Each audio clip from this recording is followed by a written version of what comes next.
In previous episodes, we've been discussing investing in the stock market and getting into the investing mindset, really just dipping our toes into the investing pool, if it were. I think today we're going to take it a tiny step further and actually look at a stock quote. I'm going to be taking you guys step by step through some of the numbers that we look at in investing and what these numbers actually mean, how to look at a stock quote depending on your strategy. I've got my PC up and running over here, so we're just going to dive in real quick.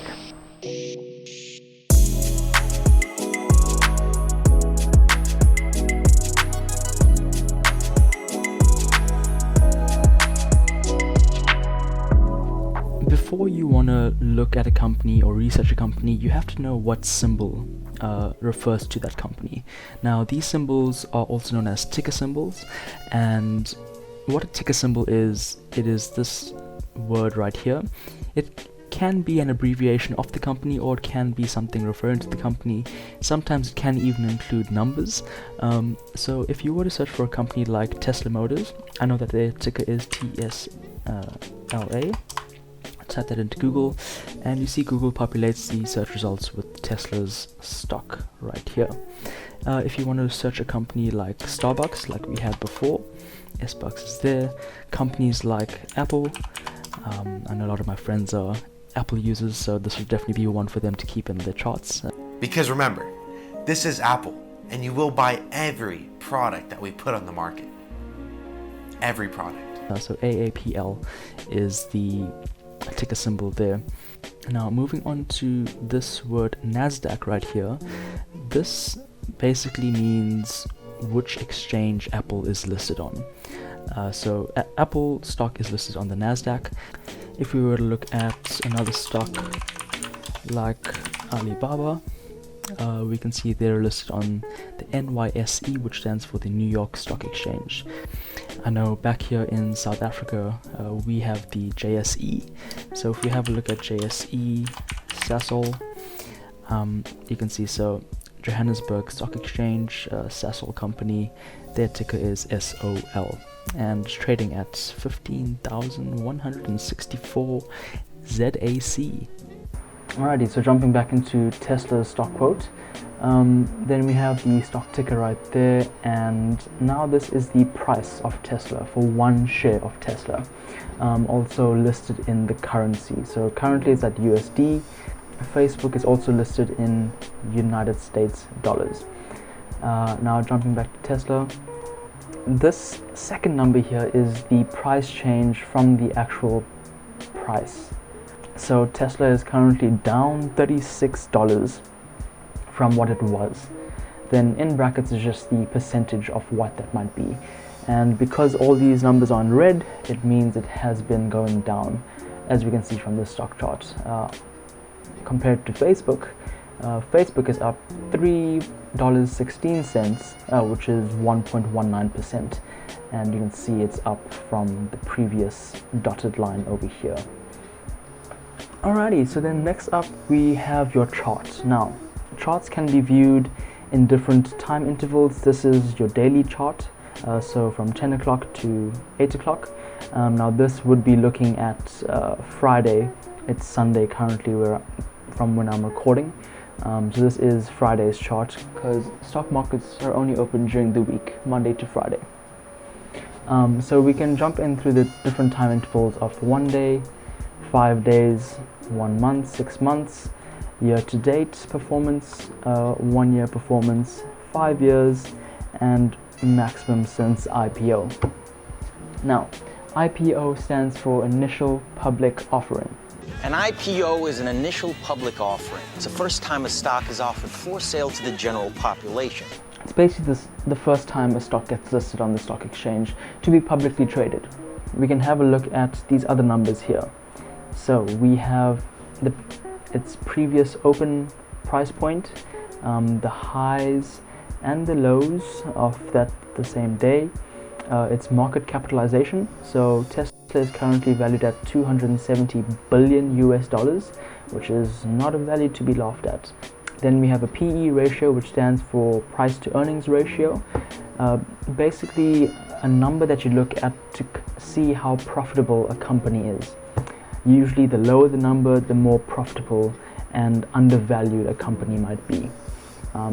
Right now Tesla is sitting pretty high at 747, so kind of overvalued from a PE ratio perspective.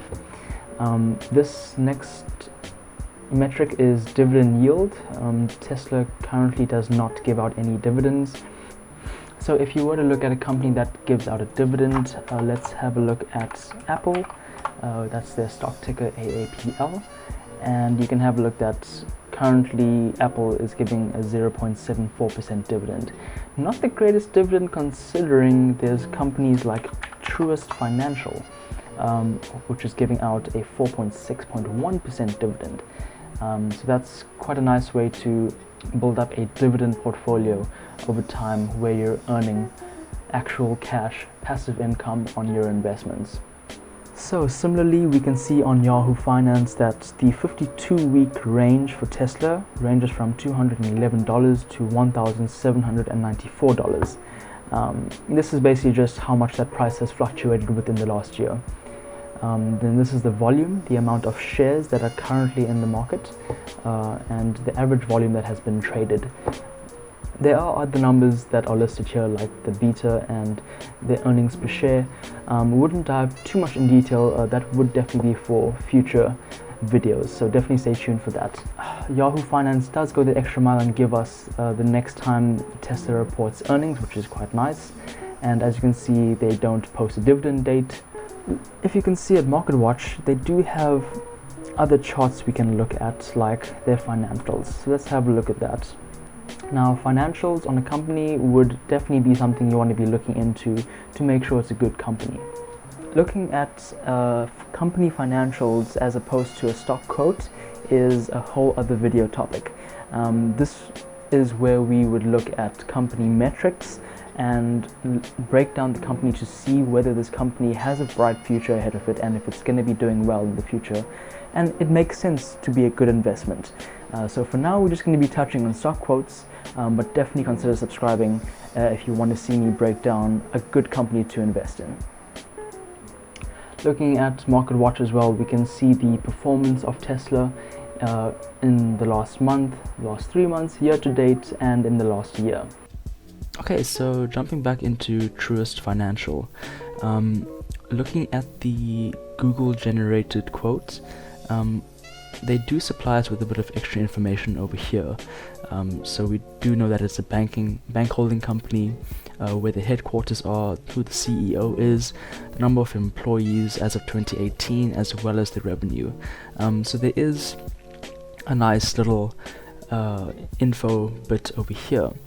But I just want to pop into my brokerage account and we can see what the difference is between an online website quote versus one on a brokerage. So firing up Webull I'm using at the moment.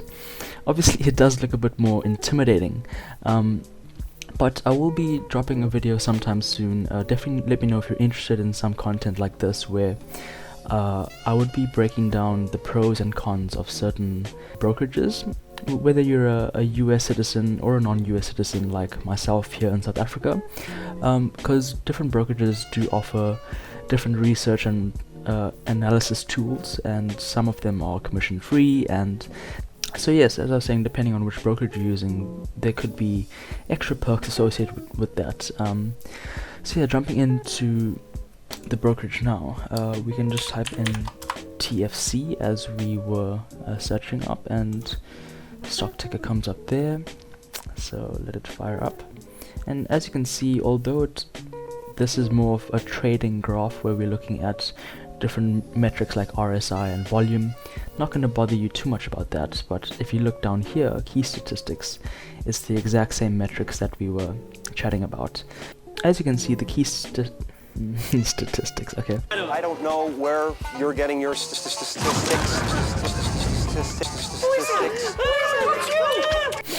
As you can see, the key statistics are pretty much the same. So you can have a look. You still have your volume, your open and close prices, PE ratios, as well as earnings per share, price to book ratios, and dividend. So at least now, when you look at a stock quote, or at least in a brokerage, you can say that you at least know what these numbers refer to. So yeah, that's pretty much how to analyze or read a stock quote. Hey, you made it to the end of the video. Thank you so much. Yeah, it's always a pleasure taking out some time and chatting about stuff I'm passionate about, and hopefully expanding your investing horizons.